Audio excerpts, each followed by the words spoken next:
The average American family wastes $1,500 in food per year.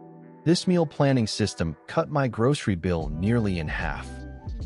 Too complicated, requires new recipes every week. Buying ingredients for 7 dinners when you only cook 4. Not accounting for leftovers, lunches, or eating out once. Pick 4 dinner recipes your family already loves. Repeat every week. Shop for only those 4 meals. No impulse ingredient buys. Night 5. Leftovers. Night 6. Simple eggs/pasta. Night 7. 1 restaurant.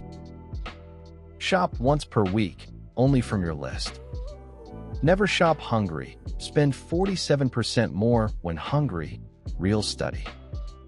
Store brands are 20 to 40% cheaper and usually identical quality.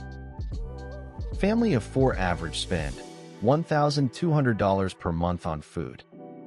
With system, $750 to $800 per month. Saves $400 to $450 per month.